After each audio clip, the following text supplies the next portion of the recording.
आपको बतलाएंगे अरहर की उन्नत सफल वैज्ञानिक खेती की ए टू जेड संपूर्ण जानकारी। अरहर की खेती हमारे देश की प्रमुख फसल है जिसे खरीफ सीजन में उगाया जाता है। अरहर की खेती असिंचित और कम उपजाऊ भूमि पर भी आप सफलतापूर्वक खेती कर सकते हैं। अरहर एक तिलहनी फसल है जिसे अलग अलग नामों से जाना जाता है। अरहर, तुअर और भी अलग अलग बोलचाल की भाषा पर अरहर को अलग अलग नामों से जाना जाता है।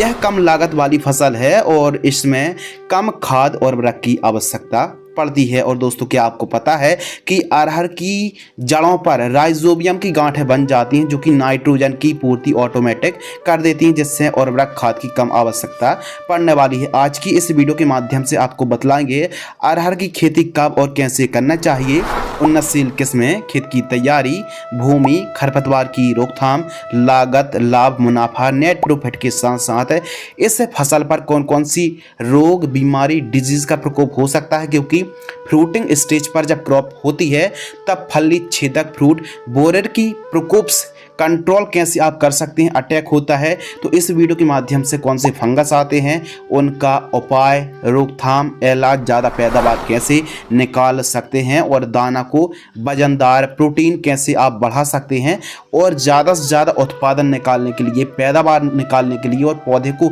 ज़्यादा दिनों तक आप हरा भरा कैसे रख सकते हैं। फ्लावरिंग स्टेज पर फ्लावरिंग ड्रॉपनेस की समस्या आती है तो समस्याएं तो काफ़ी हैं। मेन रेयर समस्याएं कौन सी हैं उनके बारे में बात करेंगे। डिटेल से ए टू जेड संपूर्ण जानकारी शेयर करने वाले हैं। आप देख रहे हैं भारतीय कृषि network advance agriculture YouTube channel. मैं हूं आपका होस्ट एंड दोस्त शिव कुमार। चलिए दोस्तों शुरू करते हैं और सबसे पहले बात करते हैं टाइमिंग। हर एक फसल के लिए एक टाइमिंग, यदि आप समय पर बुआई करते हैं तो पैदावार बहुत अच्छी मिलने वाली है। तो टाइमिंग के ऊपर बात करें तो इसके लिए अनुकूल समय जून से लेकर जुलाई के मध्य दोस्तों आप बुआई कर सकते हैं। भूमि और खेत की तैयारी के ऊपर बात करें तो हल्की भूमि, बलुई दोमट, काली दोमट और सभी प्रकार की भूमि पर आप खेती कर सकते हैं अरहर की। और वैसे भी आपको पता है कि जहां पर भूमि कम उपजाऊ होती है, सिंचाई के साधन अच्छे नहीं होते हैं, वहां पर ही अरहर की खेती ज़्यादा की जाती है। लेकिन यदि आप कॉमर्शियल तरीके से, यदि व्यवस्थित तरीके से, वैज्ञानिक तरीके से अरहर की खेती करते हैं दोस्तों तो शानदार आपको पैदावार देखने के लिए मिलने वाली है।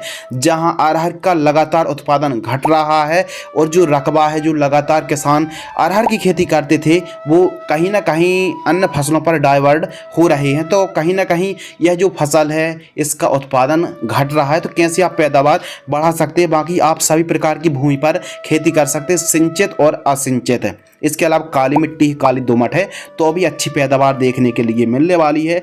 ध्यान रखिए कम उर्वरक खाद का आपको आगे चल के इस्तेमाल करना पड़े तो इसके लिए आपको, यदि मृदा की पीएच वैल्यू आपको बतला दें कि 7.5 से अधिक है तो इसके लिए जिप्सम 50 किलोग्राम आपको खेत की तैयारी करते समय, बुआई करते समय 50 किलोग्राम जिप्सम का प्रयोग कर दीजिए, जिससे सल्फर की मात्रा होती है। और यदि आप सल्फर की पूर्ति करते हैं तो जो मृदा का पीएच वैल्यू अधिक एल्कलाइन भूमि है तो यदि मृदा की पीएच वैल्यू कम होगी तो फिर पैदावार बढ़ जाएगी। और जिप्सम बहुत ही सस्ता होता है, अच्छा होता है और मृदा की पीएच वैल्यू 5 से 6.5 तक रहनी चाहिए। अरहर की फसल के लिए उत्तम जल निकास का प्रबंध होना चाहिए, इस बात को आपको खास ख्याल रखना चाहिए। यदि खेत पर पानी भरता है तो फिर बेड बनाइए, उत्तम जल निकास का प्रबंध होना चाहिए, तारबंदी होना चाहिए।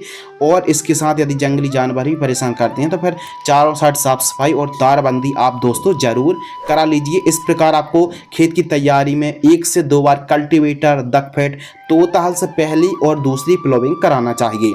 उसके बाद मिट्टी को भुरभुरी कराने वाले यंत्र जैसे रोटावेटर है या फिर हैरो, जो कि आप वीडियो पर देख रहे हैं, इस प्रकार आपको प्लोविंग कराना चाहिए, जुताई कराना चाहिए और फिर जिप्सम का प्रयोग करके आपको ठीक तरीके से आपको खेत की तैयारी कराना चाहिए। और 2 से 3 ट्राली गोबर की खाद पूरे खेत में बिखेर करके आपको बुआई करने से बेहतरीन लाभ देखने के लिए मिलता है। बाकी आप बेड तैयार करके बेड में भी आप अरहर तुअर की खेती कर सकते हैं। जलवायु और तापमान के ऊपर बात करें तो अरहर की जो फसल है यह शुष्क आर्द्र जलवायु की क्रॉप है और इसके लिए जो टेम्परेचर है एक औसत टेम्परेचर 15-18 से लेकर लगभग 35 से 38 डिग्री सेल्सियस की आसपास टेम्परेचर काफ़ी अनुकूल उचित माना जाता है। उन्नतशील किस्मों के ऊपर दोस्तों बात करते हैं तो इस वीडियो के माध्यम से, क्योंकि मार्केट में भारत भर में सैकड़ों वैरायटी हैं, यह जो किस्में हम आपको 7-8 किस्मों के नाम बतलाएंगे यह भारत भर में अच्छी पैदावार देने वाली किस्मों में से एक है। सबसे अच्छा उत्पादन इन किस्मों से निकाला जा सकता है। तो आइए बात करते हैं उन्नतशील किस्मों के बारे में। तो नरेंद्र अरहर 1 के नाम से आती है, नरेंद्र अरहर 2, आज़ाद अरहर, IPA 203, IPA 206 और बहार अरहर को आप लगा सकते हैं और पूसा 9 भी काफ़ी अच्छी किस्म मानी जाती है। तो नरेंद्र की जो सीरीज़ है वो भी काफ़ी अच्छी है, आज़ाद हो, IPA, इन किस्मों को आप लगा सकते हैं। बढ़िया हमको पैदावार देखने के लिए इन किस्मों में मिलती है। बाकी आपके हिसाब से यदि कोई भी अन्य किस्में हैं, हाइब्रिड है या फिर रिसर्च वैरायटी, तो उनके नाम भी आप दोस्तों बतला सकते हैं, या फिर कोई अच्छी पैदावार देने वाली किस्में हैं तो कमेंट सेक्शन में यदि आप लिखेंगे तो अन्य किसान भाइयों की भी मदद हो जाएगी।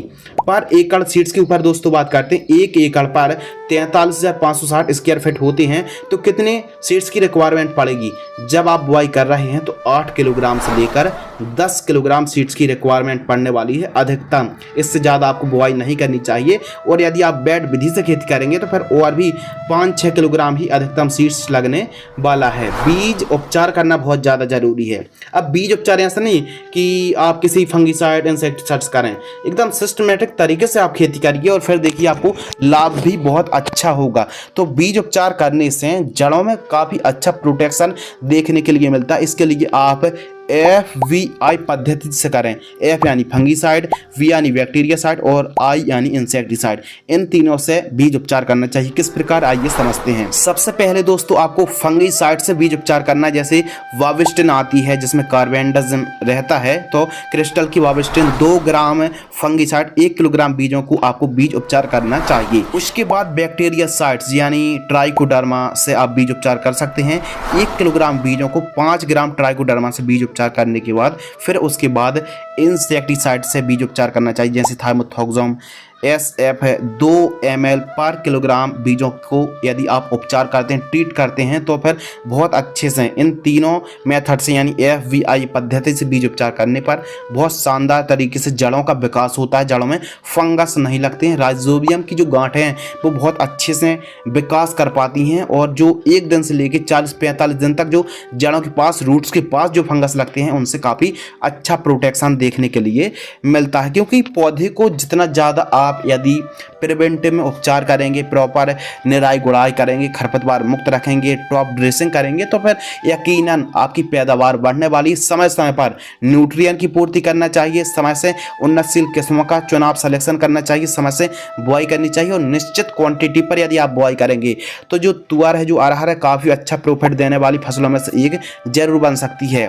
बेसल डोज यानी जब आप बुआई कर रहे हों तो फिर उस समय आपको सबसे पहले जो बेसल डोज है और बेसल डोज देने से पहले वेट तैयार करना बहुत ज़्यादा ज़रूरी है।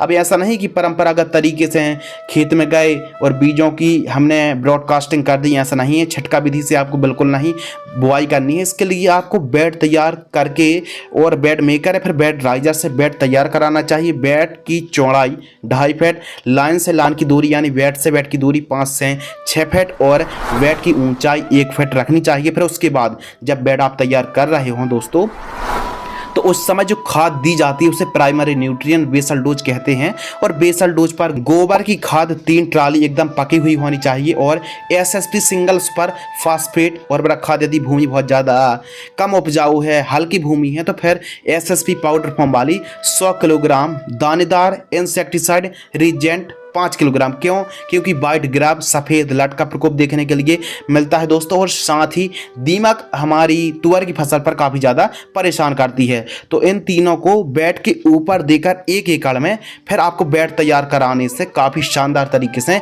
रूट्स जोन का विकास होता है। हाँ, इसके अलावा आप ड्रिप लगा सकते हैं बेड पर। मल्चिंग पेपर लगाने की उतनी आवश्यकता नहीं है तो 16 mm इनलाइन ड्रिप को आप बिछवा सकते हैं। सोइंग की भी अलग अलग विधि हैं, मेथड हैं। बुआई की अलग अलग विधियाँ हैं, जैसे सीड्रल विधि, इसके अलावा छिटका विधि और वेड विधि। वेड विधि से ही आपको मशीन की मदद से आपको बुआई करनी चाहिए, हाथों से भी आप बुआई कर सकते हैं। आइए दोस्तों बात करते हैं अनुकूल राज्यों के ऊपर।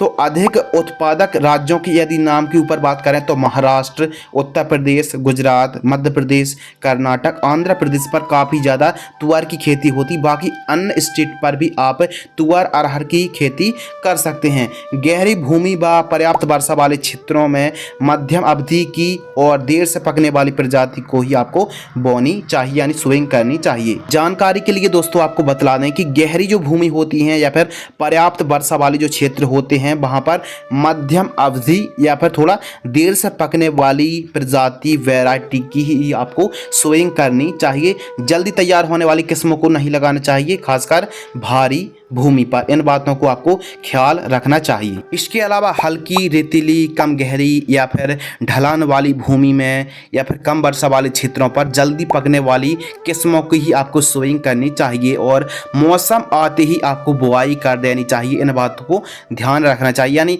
असिंचित खेती है, वहाँ पर जैसे ही मानसून आता है उस समय आपको बुआई कर देनी चाहिए। अब बुआई तो कर देनी चाहिए, किस हिसाब से, कितने डिस्टेंस पर बुआई करनी चाहिए, आइए बात करते हैं। तो यदि बात करें सोइंग की तो लाइन से लाइन की दूरी आपको 4 से 5 फीट रखनी चाहिए। प्लांट डिस्टेंस के ऊपर बात